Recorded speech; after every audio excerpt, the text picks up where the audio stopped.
Well, thank you to 350 and the Mayor's Innovation Project and the Mayor's Office here, all the sponsors. Wow, amazing group of participants today.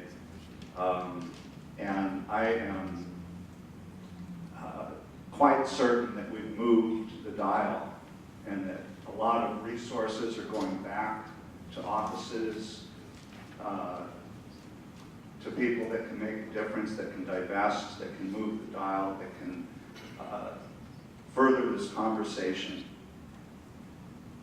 What I'm going to do today in the next few minutes is talk about context and give you some resources to go back to your offices with if you have skeptics or if you're skeptical yourself, to have some cover.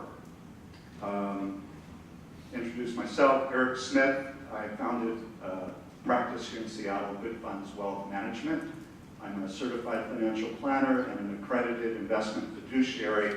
I'm going to talk about that because that's a key credential and there's a key resource available to you if you are a fiduciary of any sort, a steward, a manager, a consultant.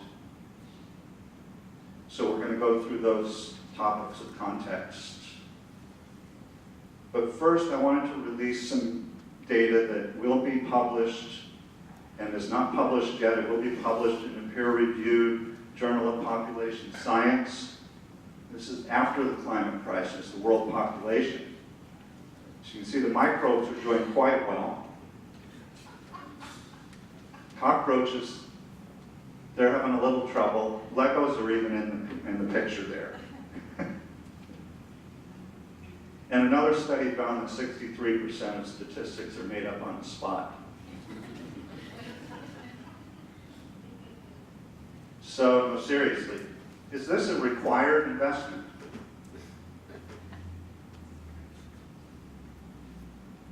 Some people think it's a required investment, that we have to have it in our portfolios. We have to have fossil fuels. Do we have to have Barbie dolls in our portfolios? Where does it say that? Or any other particular industry or company, sector, subgroup, country. So armed with the data and the white papers and the science, we should all be ready to go. In the mid-70s, I found myself holding 70 shares of IBM. And I had gotten this stock for my bar mitzvah. And at the time, the conventional wisdom was, just buy IBM, you can't go wrong. Just buy a blue chip, which got their names from IBM, I believe. You can't go wrong. That stock did almost nothing for 25 years. But it was the conventional wisdom to just buy IBM, you can't go wrong. And then when I started my practice in 1986, the conventional wisdom around here, colleagues and peers were telling me, Microsoft, buy Microsoft, you can't go wrong. What did Microsoft do from the late 80s until the late 90s? Nothing, and then it ran up in the dot-com boom, went down, and 13 years later now, it's about where it was, there. Okay? So, conventional wisdom is maybe not the wisest way to go. Manager A likes Costco, manager B likes Walmart, manager A likes tech, manager B likes washing machines. So my point with this is managers and portfolio managers and consultants are discerning. And whether they're discerning, they found some science that says this category, this industry group, fossil fuels, is adding risk to the portfolio, is no different than the manager who likes Costco or Walmart over the others.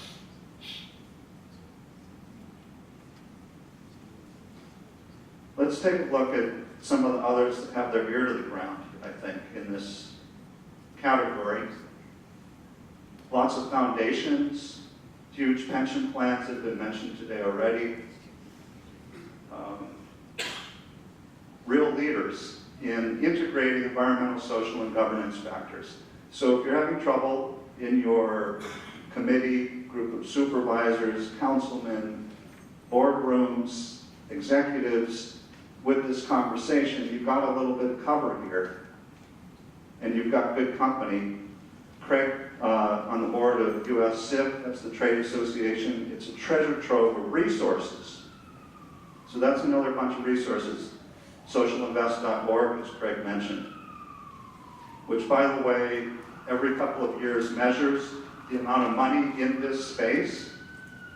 It's currently around 3.2 trillion using these strategies. This isn't some oddball thing that we're talking about, although it is 1 out of 9 professionally managed dollars. It's an accepted process and it's additive. It's not a reductive exercise. Another resource that most of us in this space are familiar with, but some in the room may or may not be, is the Freshfields Brookhouse Derringer report of 2005. This is another resource. It gives you cover and supports your fiduciary responsibility. I'm going to boil down 154 pages into one sentence. Ready? A fiduciary or a steward is negligent if they fail to consider ESG and SRI strategies when working with relevant clients. So that was 2005, and 4 years later, an update to that report came out, also downloadable for free, I believe, 92 pages. Both of these pertain to institutional investors. I'm going to boil down 92 pages to a sentence and a half. Okay? Responsible investment, so this takes it the dial a little bit further. Responsible investment, active ownership, and the promotion of sustainable business practices should be a routine part of all investment arrangements rather than the optional add-on, which many consultants appear to treat it as. It should be a routine part in the analysis. As we know, fiduciary law governs the relationship between trustees and their beneficiaries. And the integration of ESG issues, be it divestment or a richer set of integrations such as Trillium, Boston Common, Walden, etc., Green Century use, can help better predict financial performance and is possibly even required according to most legal settings. Another fantastic resource, and this is the group that certifies accredited investment fiduciaries and has built a whole library of resources for fiduciaries, is FI360. And they produced this core product periodic table of global fiduciary practices. It's about 50 practices based around this core in the middle of organize, formalize, monitor, or implement and monitor. And that's what they consider to be the standard for fiduciaries. You've got the blue areas in the wings, and those pertain to all three types, whether you're a steward, an advisor, or a manager, whereas the 17 light gray boxes or tan boxes are for stewards and advisors, and the bronze boxes actually pertain to all three, and the gray ones are just for managers. So the point with using tools like this is it isn't so much what you invest in or whether you're predicting where your investments end up tomorrow, but are you following a process? And these practice standards, by the way, they've been substantiated with the Investment Advisors Act of 1940, ERISA, UPMIFA, and MPERS. And they were reviewed by a large accounting firm, an AICPA, and a large law firm substantiated these. They're all backed up with precedent and legal interpretations. Note the red circle there, that's this practice 2.7. An investment policy statement defines appropriately structured, socially responsible strategies where applicable. And again, as been said, in most cases, you do need to have a process in place that substantiates competitive return. Okay?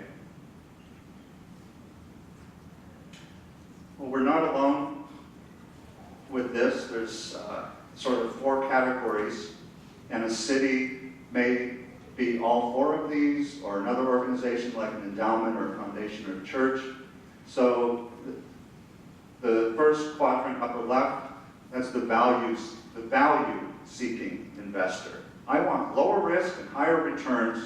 These strategies are going to help me get there, like Generation Asset Management feels that way. Values-based investors. I want to feel good about where my money is invested, for example, churches. Governance accountability. I want companies to invest in to run themselves more responsible for all stakeholders. CalPERS, CalSTRS is in that camp. And then the change the world people, the change agents. I want to change the world for the better, and SRI strategies are going to help you do that, such as the Skoll Foundation. In reality, our clients have sort of some mix of all 4 of these areas, but if you want to parse it out this way, you can look at it this way. And it's an interesting tool to help you communicate with your clients or your constituents. So to wrap things up here a little bit, in my part, in the spirit of balance, I wanted to take a look at the flip side of everything we've looked at today. Okay? So if we go to the 2009 Copenhagen Summit Climate Conference, the presenter, here's what we're proposing. Energy independence, clean water, healthy children. Skeptic interrupts, stands up. Well, what if it's a big hoax and we create a better world for nothing? It's kind of what it boils down to. Really, the next steps here are reinvestment. What's divestment without reinvestment? We've had good conversations about where to go between clean tech, between integrating ESG factors in the remainder of the portfolio with the proceeds of the divestment. That's really where the work comes in, and where you want to delegate this to experienced, qualified managers and consultants, many of which whom are in the room today, and are members of US CIF.